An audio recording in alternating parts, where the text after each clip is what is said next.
A juiz esclarece.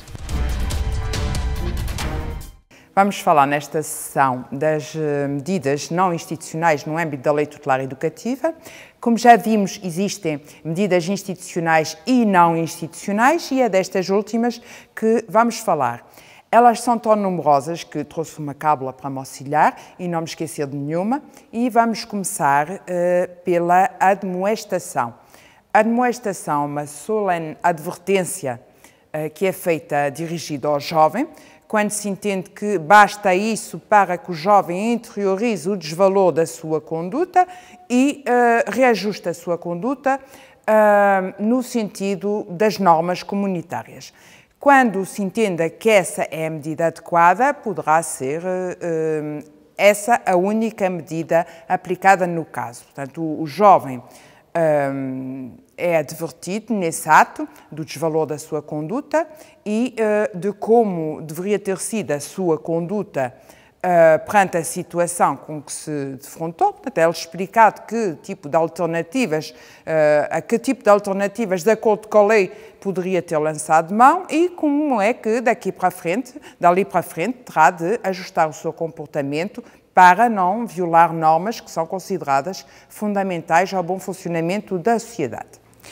A outra medida não institucional que consiste na privação do direito de conduzir, portanto, essa medida poderá consistir não só em proibição de conduzir por determinado período de quem já tenha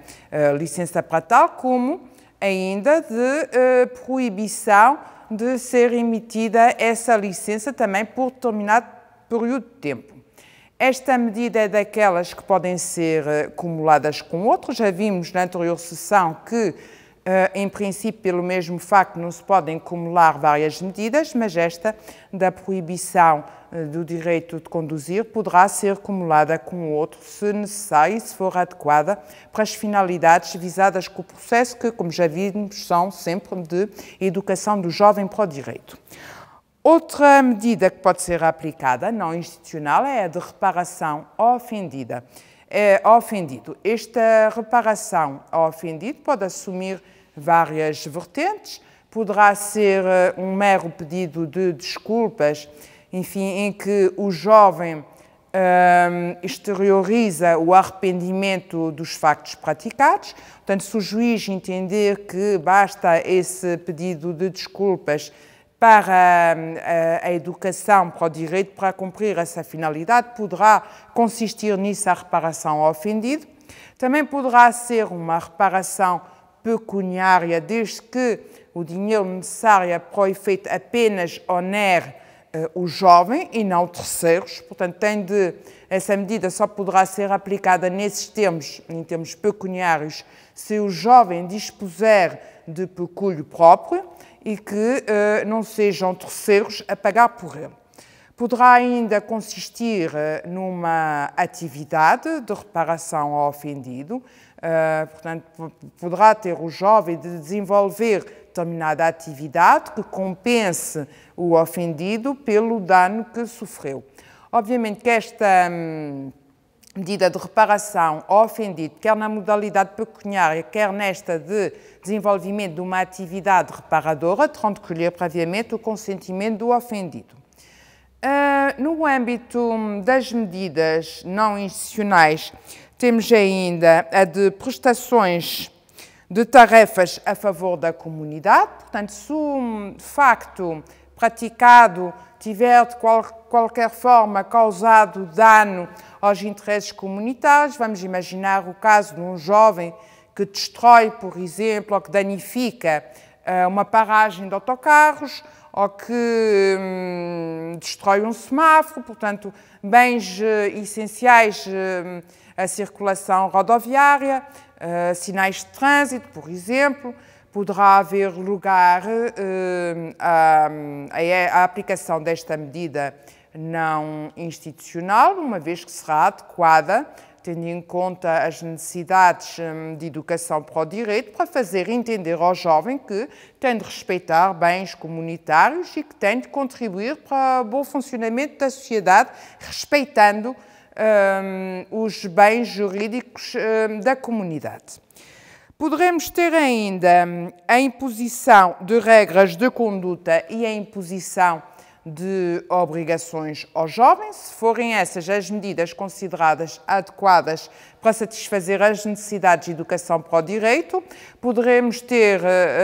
de aplicar ao jovem regras que o impeçam, regras de conduta que consistam na impossibilidade de frequentar determinados lugares, determinadas pessoas, de se dedicar a determinadas condutas, de frequentar determinados ambientes, portanto, ambientes, obviamente, que sejam considerados nocivos ao seu bom desenvolvimento, e nisso poderão consistir essas regras de condutas que são impostas ao jovem no âmbito das medidas não institucionais. Como obrigações, poderemos ter a obrigação de frequentar determinados lugares, por exemplo, um jovem que cause danos num hospital poderá ser obrigado a, diariamente, durante determinado tempo, balizado, obviamente, de acordo com o mínimo e o máximo legal, a frequentar as instalações hospitalares para verificar a essencialidade das mesmas. Poderá tratar-se de uma obrigação de frequentar a escola com assiduidade e pontualidade, quando seja esse o problema quando no âmbito do absentismo escolar tenha sido praticada a conduta danosa. Portanto, há uma série de obrigações que poderão ser aplicadas, obviamente, sempre de acordo com o facto praticado e as necessidades de educação para o direito que, no caso, se revelarem. Para além disso, no âmbito das medidas não institucionais, e como disse, são muitas, poderemos ter a obrigação de frequência de programas formativos, por exemplo, formação de educação sexual, por exemplo, quando o facto praticado tenha a ver com situações que, se fossem crime, atentariam contra a liberdade ou a autodeterminação sexual, poderá haver necessidade de educar o jovem nesse âmbito e impor-se, por isso, a necessidade de frequência de um curso que tenha precisamente esse objeto de educar sexualmente, no sentido de saber a questão dos consentimentos, a questão do respeito pela liberdade sexual e autodeterminação sexual de outrem, e, portanto, poderá ser uma medida desse género que poderá vir a ser aplicada. E quem diz ao nível da educação sexual, poderá ser noutros domínios que se revelem adequados, por exemplo, que tenham a ver, que ensinem o respeito, por exemplo, pela igualdade de género, que ensinem o respeito pelas diferenças em termos de etnia, de religião, de preferências políticas, futebolísticas, seja lá o que for, seja qual for o domínio de atuação, a formação poderá incidir sobre qualquer uma dessas áreas em que, no âmbito das quais se tenha revelado, se tenha sido desenvolvido o comportamento danoso. Para além disso, no âmbito destas medidas não institucionais, poderá vir a ser aplicado um acompanhamento educativo, que implica a formação, a elaboração de um projeto pessoal educativo em que deverão ser discriminadas as ações a desenvolver em função das áreas de intervenção que o juiz tiver identificado como sendo aquelas que têm de ser trabalhadas, tendo em vista a finalidade de educação para o direito.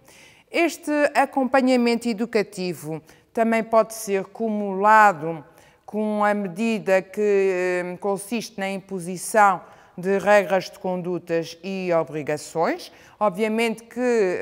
poderão ser aplicadas cumulativamente apenas e se forem necessárias para as finalidades do processo, porque, como já vimos, não poderão ser aplicadas medidas que sejam desproporcionais ou que não sejam adequadas às concretas finalidades que em cada caso se manifestam. Todas estas medidas têm um mínimo de tempo e um máximo de tempo legalmente previstas, portanto, o juiz, ao aplicar cada uma dessas medidas, terá de conformar a sua decisão aos limites mínimo e máximo que estão previstos na lei e, dentro desses limites, determinar a duração que se revelar ajustada em função de cada caso concreto e das finalidades que tenho vindo a focar de educação para o direito, que em cada caso serão diferentes em função do contexto da criança, do jovem, em função do seu comportamento e da gravidade do mesmo e em função da noção que o mesmo, da interiorização que o mesmo apresenta relativamente às diversas normas jurídicas que se reportam à organização da vida comunitária. E relativamente a estas medidas não institucionais, penso ter dito o essencial. Bem, haja pela atenção.